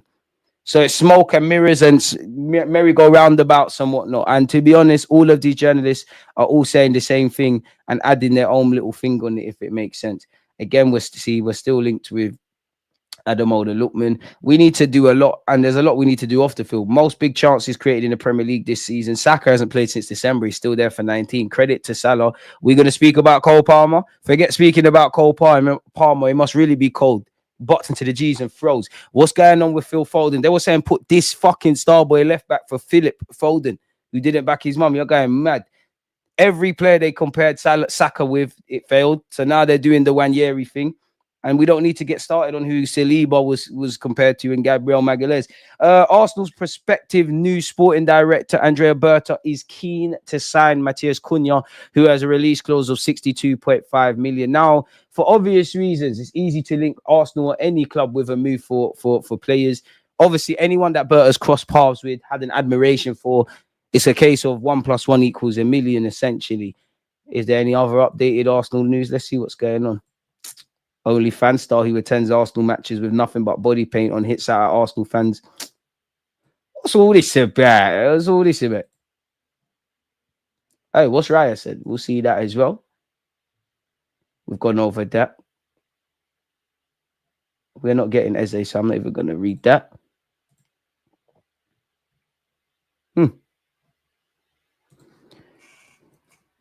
Let's see if there's something new here for us. Is that transfer ruled out? Arsenal open formal talks. Who's this? Let's see what all of this is. See, always working, people. Let's see what Raya said. Raya claims it's only a matter of time before Gunners win silverware. Inshallah, my guy. Inshallah, man. Specifically, what have you said? You speak a lot better than Ramsdale, man. I'll give you that. It's a great place to be. This is a great club, and the team is incredible. We're going in the right direction to achieve things. It's a matter of time. It's true, but if we don't fix the little things that are holding us back, we're going to have seasons like this all the time, people. Europe's elite competition, which no Arsenal side across their 139-year history has lifted, now marks their final chance this season. Right, what has Raya said? Everyone wants to win the Champions League, and everyone knows how hard it is. Last year, I thought we did a really good campaign. We were so close to beating Bayern Munich to go into the semi-finals. We're going in the right direction. We have that experience now, and not many players have played in the Champions League before. So you've got a year, and then most importantly, a year together. And this is the first time the manager and a lot of the players are going to play Real Madrid. A lot of people are saying it's not the same Real Madrid side. It's always been kind of mimicking what they said with Bayern last season. It's the same principle. Bayern is Bayern. Real Madrid is Real Madrid. There's a lot of psychological factors and fine margins and tactics, and all of these things play a part, people. We have a big challenge ahead playing Madrid. It is the one you really wanted to play when you were young. I love to hear that. I had a lot of ticket requests in Spain. There's always family that comes to the game. Bro, get all the people, them the tickets. And we know Raya's had a long journey. You know, he made his debut at Blackburn. He went on loan. He then ended up at Brentford. It wasn't even easy for him being at Arsenal. Respectfully, he'd been at Stockport. Respectfully to Raya, we all know your story. We don't necessarily care about that anymore. An OnlyFans model who supports Arsenal has claimed that fellow fans want her banned from the Emirates for turning up to matches in just paint and no clothes. Like, listen, I'll say this, yeah. Everybody in this life is free to do what they want to do. And shouldn't be judged necessarily, but you're going to be judged. If you walk around naked, people are going to think you're a bizzle. If I'm a man and I do simp stuff, people are going to think I'm a simp. And you know what? Clearly, obviously, I'm not a lady. We all know how that outdated football is, whether it's women's football, women content creators, like proper content creators, women having opinions on football, women just going to grounds. We know football is kind of stuck in the stone ages and there's progression. If I was a woman, this would make me sick. This would make me sick because you're kind of setting them back, you know. Now, come on now. Like, this is nonsense. Of course, if you're walking around half naked, people are going to judge you accordingly. Same way people are going to think I'm a madman if I walk out and do nonsense. When did we get into this woke society? And as I said, people should be allowed to do what they want. If you want to do OnlyFans, if you want to be a nun, do your thing, but you're going to be judged accordingly. What the hell is this? God, please, my, like 27. You didn't even, I know there's peace to be made, but you didn't even try. You're 27. Mazza. Ain't this the girl that lied on Lee Gunner? Anyways, this is what she said. I knew from the get-go I'd have to fight my way into this space and make myself memorable. Okay, and that was by using your assets. And people got kids and little kids, and come on now, man. Like, the way life is going, yeah, I feel with all this red pill content and all this OnlyFans stuff, the world's getting crazy. You got men that are rich as hell, but they think money is everything, and that entitles them to women's bodies or acting a certain sort of way. You've got men out there, you know, in this day and age where I would say we're richer as people, but we're also poorer. People think money makes them. Of course, money makes the world go round and it pays, but there's young men out there that are trying and doing things, and they feel like they're less of a person. Equally, you've got women that are trying. So what the hell is this? This is, I throw this under this red pill stuff. This is nonsense. And you've got families at the fucking thing. I don't have a problem. You can do what you want, innit? But this is nonsense, people. I knew from the get-go I'd have to fight my way into this space and make myself memorable. And again, if I was a woman, because there's a lot of great women content creators and presenters and things that have done it. I don't want to say the right way because this is none of my business, but done it without being known for having tits and arse, and definitely OnlyFans. Crazy. Absolutely. I mean, fucking hell. Why would people wait? Like, come on. And I've got no hate for this lady. I don't know. I don't even care, but come on now. This society's got weird in that you think you can just do anything and not be judged. Obviously, you might not be a slag. Pardon my language. You might not. But look how you're presenting yourself. It's not making sense. It is not making sense. And to be fair, like, why is this even an interview? I don't even, this, as you lot saw, this grabbed my attention. So I thought, let's read it. That's how the whole idea of going to matches nudes came about. I can't understand why seeing a woman's body is such a problem. Why for it being a problem? Could never be a problem. But come on, you know what you're doing. Like, it's nothing to do with there probably is, but speaking for most sane men and women, young and old, come on. Like, come on. Like, it's nothing to do with a woman's body. For most sane people. Silly. And this, I get annoyed at things like this because these are the people that get platformed. There's genuine women out there, yeah, that obviously have curves. We got eyes, but they're not using it to get anywhere. They're good content creators. They're good analytical people that do what they're doing. And I'm sure she's good at her job. I got no hate. I'm just saying, what is this nonsense? This is a woe is me thing. What the hell is going on? At first, I wanted to be the new face of Arsenal, but it's so much more than that now. We need more women in football communities. Yes, we do need more women. So it's important to me to be at the forefront of this, and this is how I choose to do it. You just want to walk around with no clothes on. Like, yes, women empowerment and stuff like this, but let's not be dumb. This is around you making something of yourself, getting traction, becoming an influencer, which you are already, getting more hits on your page, whether it's talking about Arsenal or your interviews or your OnlyFans. This is not about women's empowerment. You can only use the cars you've got. You are a woman in a male-dominated sport, but let's cut the crap. This ain't no kumbaya women's empowerment. Come on now. Come on now. Nonsense. But anyways, boy, big her up. You know what? I rate it though, because you need mad confidence to go do that still. But I think it's setting women back, if I'm honest with you. Because as I said, you lot see the content creators and people I bring out. There's a lot of women that have great voices, and it's being reduced to this. This is a idiot thing. But anyways, people, moving away from that. Once I got past the initial nerves, I absolutely loved it. I was just standing there talking about football and interacting with other fans. I honestly forgot that I was even naked.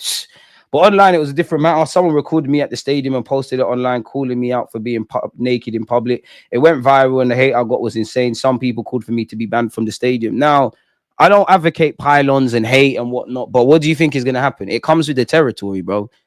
It comes with the territory. It comes away from this, anything. Like, it's very different, but me with content. I know people, I'm not talking for people that agree and disagree, but there's some people that will genuinely, you go through my comments, some people call you effing this and that and you're a twat, but that's the realm I took. It happens. What are you talking about? Especially something like this. If you just had your kit on and you was interviewing, you probably would still get them idiots that, them idiots that women should be in the kitchen and all that stupid stuff. But come on now. Come on now. Of course people are going to want you, man. They're going to pick them.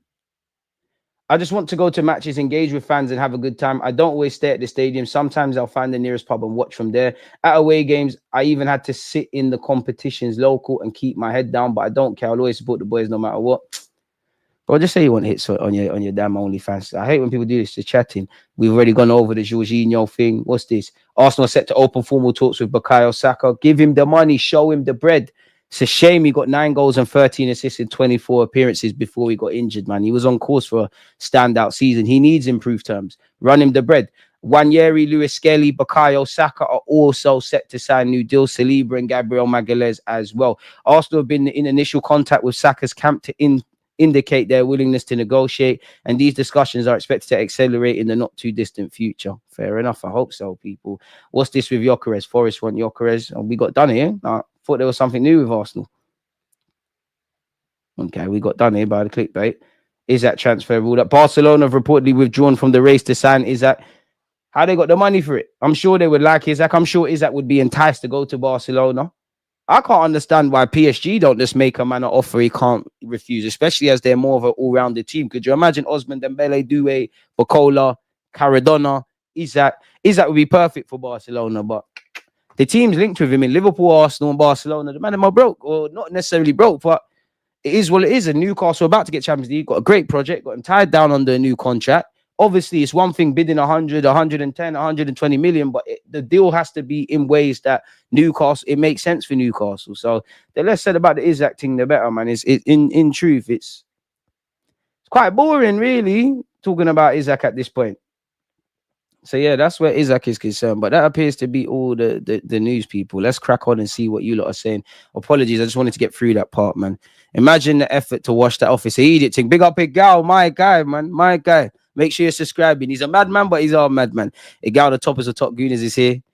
Boy, big up there, Verify. Big up Gal, man. I got time for Gal. Stunt peg is a great example of women who's breaking through without using sexual tactics. Born, you get it. There's many gal out there. There's many, and you don't know me. You know, I'm a big fan of football. Is a great tool. It doesn't matter in theory if you're black, white, religion, whatever, sex. You know, man, woman, whatever you can identify with beyond that in today's day and age. Social justice warriors, don't kill me. Football is about everybody's opinion and everybody's. And there's people like that might be women, that might be black women, that might be, I don't know, Muslim women, just a woman in general, people from different religions, different colors. There's everyone making ground and you're reducing it to that. Just be honest. Like, stop, just cut the crap. You saw an opportunity. You're clearly cool with getting your tits and breasts out. You got your OnlyFans. You can make money. Sex sells. That's why, you know, sex sells. That's why, maybe not so much now, but that's why you got all the sexy video. In fact, even more now. Because even, I ain't gonna lie, women, like, sex is always sold. Sex drives the world. Like, do you know how much money is made just purely off men being horny, bro? Like, away from the beauty aspect of things, which is driven by women. That's why porn is mad. That's why you look at half of these music videos, and I prefer music videos back in the day because it was sweet ones, like nice faces, and they had.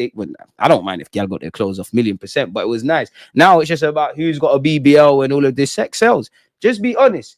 You thought I got tits, I got ass, I like football, I am comfortable with the world seeing what I look like. That's my in. Just be comfortable with that. She should have been banned. Imagine if a guy did that. What if it rains? If it rains, she's fucked. Like she's promoting herself and Arsenal not getting a cut now. But to be real, she should be banned. I don't even care if she gets banned or not. But my thing is, if you're doing things, you have to know what comes with it. Like, you're going to get unnecessary hate, and I don't think anyone should be in DMs terrorizing her or whatever, yeah, but you're going to get hate. If you're walking around half naked, you are going to be doing that. You are going to be getting stuff like that.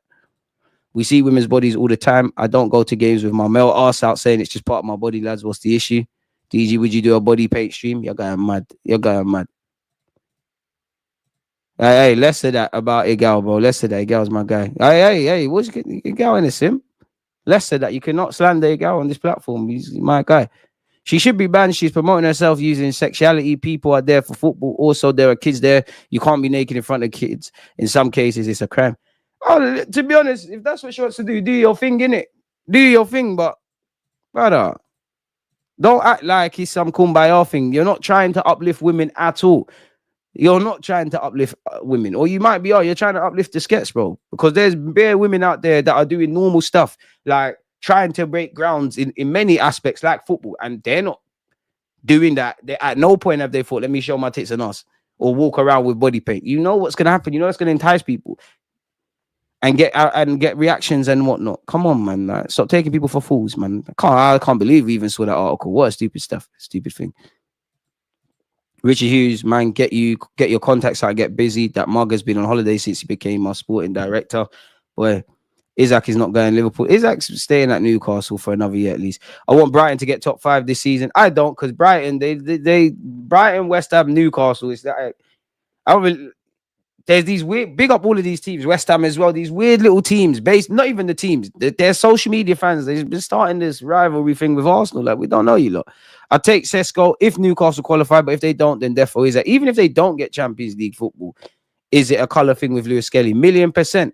1,000,000% it's a colour thing with Lewis Skelly. He's not the first. We've seen Rashford, we've seen Sterling, we've seen even Saka when he missed the pen. Rashford. It is. You can have question marks about bare things, but the amount of energy for a young man that's been called up by England, we know what it is. And it's not always blatant racism, you effing N-word and this and that. I just don't like his attitude. Arsenal was speaking about him being a captain. All he does is charity work. All he's done is say, I want to be a footballer. He's actually reacted to Haaland, because remember Haaland said, who are you? And then he's done his thing after the game. It is what it is. He's a marked man. It's therefore a colour thing. It's the microaggressions. It's how people are described. It's not always you effing black this and that. If anything, yeah, that level of racism is the least dangerous. That you effing black this or you effing white this or whatever. These kind of things are the least. It's how you speak about people. It's the amount in this day and age, the amount of articles that are made discussing someone, and the indirect hate campaign. You know, all you need to do is go online and type in Project Mockingbird. The media is one of the most important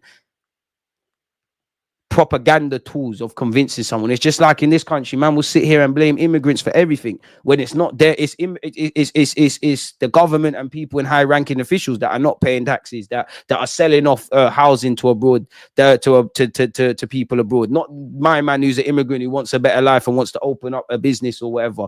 It's cheap. Or you look at the United Kingdom. London's the hub. You know, you previously, before my time, had factory towns and hub towns and whatnot. There's underinvestment all over the board. You cannot blame immigrants for the job market, for for wages going down, for energy prices going up, and all of those things. And those same energy companies are taking out dividends. But it's easy to blame someone. These same people that are telling you it's the immigrants, they're the ones robbing you. They're pointing at people with one hand and teething out your pocket with another. Yeah, how stupid you have to be racist in 2024. It's a prick thing.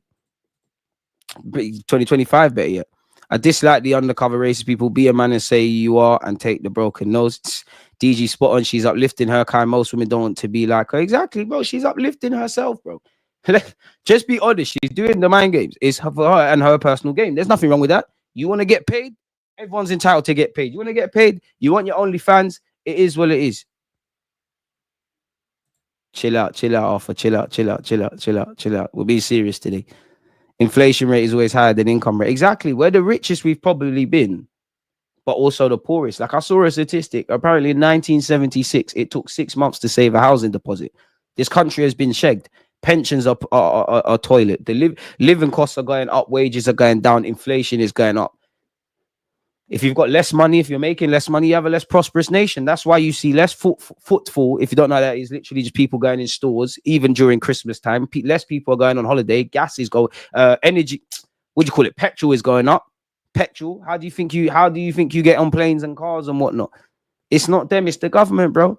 This country has been robbing. Like, the rich in this country, or the decision makers, have been robbing, and they're going to continue robbing until it just goes kaput. And I don't know when that happens. Football mirrors society. In the same way fans typically of football clubs are being shortchanged and having to pay through the nose for season tickets, and the list goes on, clubs are getting richer and richer and richer. Of course. The media is the media, man. It is what it is. They also gaslight you into believing what you are feeling is wrong. That's why you have to stand firm, man. Word to the chat. If you want to make money from AI OnlyFans, now's the time to do it. There'll be too much market saturation in 2 years' time. Do you know what I always think? Yeah. Do you know what I always think? If you want to get your OnlyFans piece, go do your thing. No one can tell you nothing here. But you know what's mad? There's gonna be a future of kids, yeah, that are gonna get bullied in school. I don't advocate bullying, but you're gonna get bullied. I know what I was like as a little kid. And if I don't know, like, let's just say 2045, I'm in secondary school, and Johnny here, somehow somebody finds out that your mom had the OnlyFans account. You know how cruel kids are. Somehow they're gonna obtain that footage. You know how mad it can go. People are gonna, bro. It's scary. You're where we're going. You got women that think, you've got women that think men only love them because you spend peas, or women that, doing OnlyFans unnecessarily. You got men that just because you got money thinks you got something, you got or whatever. Like, there's too many. You could be a dickhead and you just go and watch like Fresh and Fit and all that red pill content, and you think you're someone. It really is scary for the next generation of men and women. Like, they're actually kind of being taught to hate each other, and listen, all inclusive, but man for defo, like, gal, we all need to get on. It's scary where society is going, man. And it's only going to get worse, because you can be anything in this world. Like, listen, we'll go left, and really we should keep these kind of talks for Twitch and playback. I will be on playback at 4:15, people. We're going to watch highlights together when I think you lot want to. So please make sure you join me over there. But it's scary, man. It's scary, man. It's very scary. Very scary. You got men with no backbones, women with no self-worth. Society's gone, blood. It's gone, man. Future gens are in trouble, bro. I've already made the OF of DG and invest. As I said, it's getting weird, isn't it? Future gens are in trouble. Wokeism is ruining. It is. And the thing is, yeah, we live in wokeism. We live in this world where everybody's offended by everything. So then when there's actual, the actual things that are offensive or people should be offended, they're not taken seriously. Everyone's allowed to be everything in life. Like, it's weird. Like, listen, I could get myself cancelled, but I could identify as bare things and no one can tell me nothing. Capitalism destroys not only the economy where rich get richer and poor get poorer, it destroys the whole society, it perverts it. Greed, I would say. Capitalism technically goes into that, but I don't feel capitalism is wrong, because if there is no capitalism, literally, if I create my own business, like let's just say, I don't know, let's just say I make my own McDonald's, it goes from 1 store to 30 in the United Kingdom, and I'm making millions of dollars. In an ideal world, because I've made that, I think I should be, I don't think the solution is always taxing the rich, because if I made that restaurant, yeah, and I've breathed it into the economy, I'm bringing something into the economy, and let's just say I've got 20 stores and I'm employing hundreds of people. That's people in work. That's people that can, what the world should be is you should be able to go do your little 9 to 5, whatever that is, pay your bills, keep it moving. I'm helping people in an ideal world pay their families. Obviously, I'm getting supplies, and that I might even get my beef and all those things from the farms in England. They're getting contracts. That farmer can pay his bills. I don't feel capitalism is an issue. I don't feel, I think I'm quite essentialist in actually when it comes to Arsenal. That's probably why you see a lot of content where I would say there's more leftist Arsenal that are more glorious losers and it's so courageous, and then there's far right, this out, that out. I'm kind of essentialist, and that's how I look at it in life. I do think there needs to be more taxes on the rich, but also I feel, and especially because if you're a small business owner in the United Kingdom, HMRC is out here to get you gone. Confirmation statements, fines for handing in late tax returns. The big dogs don't get that. The big dogs are negotiating their taxes and their tax delays and things like that. So that has to be something. But the solution cannot just be taxing the rich, because you're killing innovation. You're killing people for taking risks. Socialism or communism is always good with someone else's money. I don't believe in that. Likewise, I don't believe in the far right thing. I think there needs to be a central policy. But we're going left with this. I don't know how we got here, man. The big dogs don't pay no tax. And that's the thing. Greed. That's what I'm saying. Greed.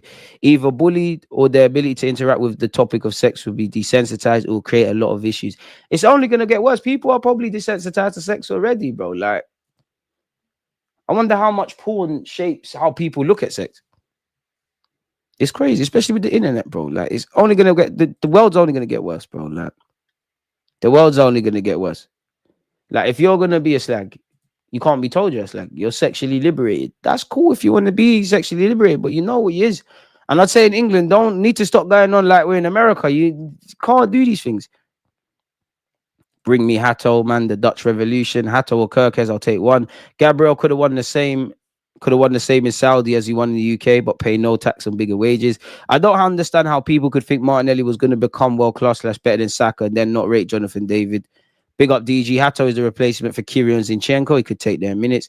Any update on 116, 115? Not a clue, mate. It's guaranteed MLS makes some defensive mistakes if he's going to play at left back for England. 100%. 100%. As he should at this point in his career. He's not the finished article. Pardon me. I think Isaac might move abroad. We can't afford him because we also have other positions to address. Liverpool ain't got the pull or bread, so likely abroad. Boy. We'll have to see, man, essentially. That's what happens when there's no football. True. Damn, this channel just turned into see. Yeah, nah, not even, man. I don't even know how we got there, man. But this is why I like streaming with you lot, man, because we go left, we go right, we go everywhere with the content, man. So, yeah, man, big up you lot, people. Make sure you're smashing the like button, turn on your notification bells. At 6 p.m, I'm going to have Gooner Lee. We need some talking points. So, yeah, on that note, you lot stay safe, stay blessed. Against this right back, Charlie, definitely.